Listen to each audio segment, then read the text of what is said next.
बिस्मिल्लाहिर्रहमानिर्रहीम। Dear student, अस्सलाम वालेकुम। आज हम ये 5 क्वेश्चन है, इसको हल करने की कोशिश करते हैं। तो इसमें पहला क्वेश्चन है, if a is equal to 1 2 3 4, b is equal to 3 5 7 8, find a plus b। ये मैट्रिक्स ए दिया गया है, बी मैट्रिक्स दिया गया है। हम इसको ऐड करेंगे, ए प्लस बी को मालूम करेंगे। यहाँ सोल्यूशन में देखिए, A plus B is equal to 1 2 3 4 plus 3 5 7 8। जैसा ये मैट्रिक्स ए है और ये मैट्रिक्स बी है, हम इसको जमा करेंगे तो ए प्लस बी को लिखेंगे। ये हमने ए मैट्रिक्स लिखा, प्लस दरमियान में जमा करेंगे और 4 को 8 के साथ जमा करेंगे। तो जब हम सारे करेस्पॉन्डिंग एलिमेंट्स को जमा करते हैं तो ये एडिशन ऑफ मैट्रिक्स आता है। तो याद है कि 1 जमा 3 को हमने 1 जमा 3 किया तो 4 जवाब आया, 2 जमा 5 किया तो 7 जवाब आया, 3 जमा 7 किया तो 10 जवाब आया, 4 जमा 8 किया तो 12 जवाब आया। तो ये हमने 2 मैट्रिक्स के एडिशन मालूम की कि हम मैट्रिक्स को कैसे ऐड करेंगे। तो इसके लिए करेस्पॉन्डिंग एलिमेंट्स को हम ऐड करते हैं। अब देखिए क्वेश्चन नंबर 2 को, a इज इक्वल टू, ये मैट्रिक्स है 0 1 1 -1। ये आइडेंटिटी मैट्रिक्स दिया हुआ है, i इज इक्वल टू 1 0 0 1। ये आइडेंटिटी मैट्रिक्स है। फाइंड a i, मतलब ये है कि a मल्टीप्लाई i को हम मालूम करेंगे। a से i और a को ज़रब देंगे, ये i और a को मल्टीप्लाई करेंगे। तो हम इसको कैसे मालूम करेंगे, इसका तरीका ज़रा मुख्तलिफ है, इसको गौर से देखिए। हमने लिखा सोल्यूशन में ai, ये मैट्रिक्स a है और ये मैट्रिक्स i है।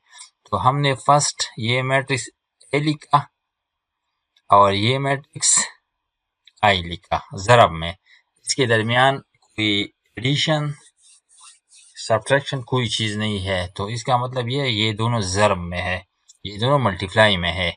अब हम इसको कैसे मल्टीप्लाई करेंगे। देखिए, ये फर्स्ट रो फर्स्ट कॉलम के साथ मल्टीप्लाई होगा। यहाँ ये फर्स्ट रो ये 0 1 मल्टीप्लाई होगा इसके साथ, इस 1 0 के साथ ये मल्टीप्लाई होगा। यानी हम मल्टीप्लाई कैसे करेंगे, इस 0 को 1 से ज़रब देंगे। 0 मल्टीप्लाई 1 इज इक्वल टू 0, ये जवाब आया, इक्वल टू 0। फिर इस 0 के साथ ज़रब, इस 1 को 0 से ज़रब देंगे तो ये आया 0। अब ये दोनों, ये सेकंड रो के साथ भी ज़रब होगा। तो ये अगर हम 0 को 0 से ज़रब दे तो जवाब क्या आया, 0 आया। अब 1 को अगर 1 से ज़रब दे तो जवाब क्या आया, 1 आया। इस तरह ये फर्स्ट रो और दोनों कॉलम ज़रब हो गए, ये मल्टीप्लाई हो गए। अब सेकंड रो की बारी है। तो अब इस सेकंड रो को इस 1 को इस 1 से ज़रब देंगे। 1 मल्टीप्लाई 1 इज इक्वल टू 1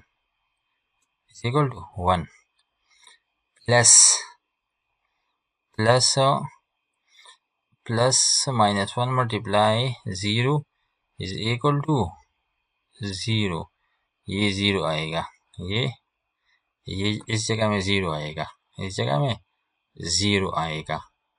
तो अब हम इस 1 को 0 से ज़रब देंगे तो 0 होगा, -1 को 1 से ज़रब देंगे तो -1 आएगा।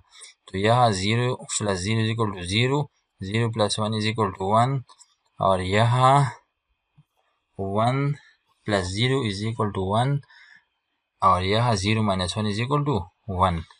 तो यहाँ तो ये मसला आया कि जब भी हम किसी मैट्रिक्स को आइडेंटिटी से ज़रब देंगे तो वो मैट्रिक्स वापस आएगा। अब क्वेश्चन नंबर 3 की तरफ आते हैं। If v is equal to 2 3 1 1 i is equal to 1 0 0 1 find b है b i find b i. अब हम b को a से ज़रब देंगे तो हम लिखेंगे सोल्यूशन में बी आई।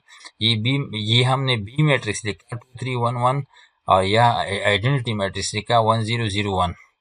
हम इसको ज़रब देंगे 2 multiply 1 2 plus 3 multiply 0 0 2 multiply 0 0 3 multiply 1 3। अब सेकंड रो की बारी है 1 मल्टीप्लाई 1 1 प्लस 1 मल्टीप्लाई 0 0। अब फर्स्ट रो सेकंड कॉलम की बारी सेकंड रो सेकंड कॉलम की बारी है 1 मल्टीप्लाई 0 0 1 मल्टीप्लाई 1 1।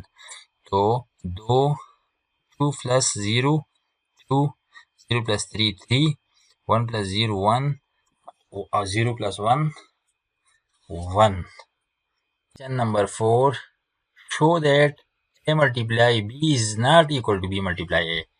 देखिए अगर हम ए बी को ज़रब दें तो ये मैट्रिक्स में ये बी ए के बराबर नहीं होगा। तो हम इसको साबित करेंगे। जब भी कोई ऐसा सवाल आए जिसमें शो दैट हो या प्रूव दैट हो तो हम लेफ्ट साइड लेंगे और राइट साइड लेंगे। तो हमने लेफ्ट साइड लिया, left hand side LHS multiply b. तो हमने ये ए मैट्रिक्स लिखा 1 2 3 4 मल्टीप्लाई 0 0 1 1। यह हम ज़रब देंगे 1 को 0 से 0 आएगा, 2 को 0 से 0 आएगा। अब फर्स्ट रो सेकंड कॉलम की बारी है 1 मल्टीप्लाई 1 1 2 मल्टीप्लाई 1 2। अब सेकंड रो फर्स्ट कॉलम की बारी है 3 मल्टीप्लाई 0 0 4 मल्टीप्लाई 0 0। अब सेकंड रो सेकंड कॉलम की बारी है 3 मल्टीप्लाई 1 3 4 मल्टीप्लाई 1 4। तो हम इसको जमा करेंगे 0 प्लस 0 0 1 प्लस 2 3 0 प्लस 0 0 3 प्लस 4 7। हमने लेफ्ट साइड को मालूम किया, हमने इसको 1 लिखा इक्वेशन नंबर 1। जवाब क्या है 0 3 0 7।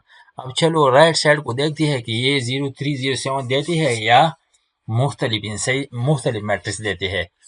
तो हम राइट हैंड साइड लेंगे RHS b multiply a is equal to हम b को फर्स्ट लिखेंगे और a को बाद में लिखेंगे। तो हमने b लिखा 0 1 0 1 मल्टीप्लाई 1 2 3 4।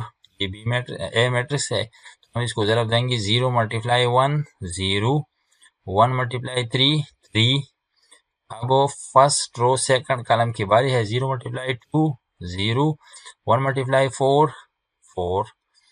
अब सेकंड रो फर्स्ट कॉलम की बारी है 0 मल्टीप्लाई 1 0 1 मल्टीप्लाई 3 3।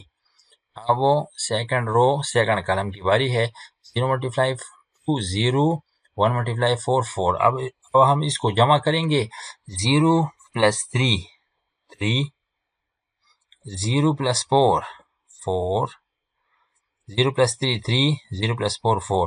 तो हमारा जवाब आया b cross a b multiply a का जवाब आया 3 4 3 4। यहाँ 0 3 0 7 है। तो ये इक्वेशन नंबर 2 हुआ। तो a और 2 बराबर नहीं है। फ्रॉम इक्वेशन 1 and 2 या equation 1 2 show that equation 1 and 2 show that a multiply b not equal to b multiply a। क्योंकि पहले का जवाब आया है 0 आया है 0 3 0 7 और ये आया है 3 4 3 7। ये बराबर नहीं है। तो हमने साबित किया कि AB और BA ये बराबर नहीं है। चलो अब लास्ट क्वेश्चन को देखते हैं। 5 if a is equal to x plus 3 5 plus y z plus 4 k and b is equal to 3 5 plus 2y 7 9। अगर a और b बराबर हो तो xyz की वैल्यू मालूम करे। तो हम लिखेंगे a is equal to b।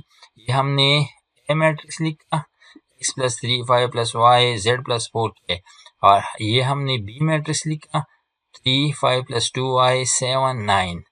अब करिस्पॉन्डिंग एलिमेंट्स को लेंगे x की वैल्यू मालूम करने के लिए हम ये first row first column x plus 3 is equal to first row first column यहाँ क्या है 3 है, हम x plus 3 is equal to 3 लिखेंगे। ये इक्वेशन नंबर 1 हमने लिखा।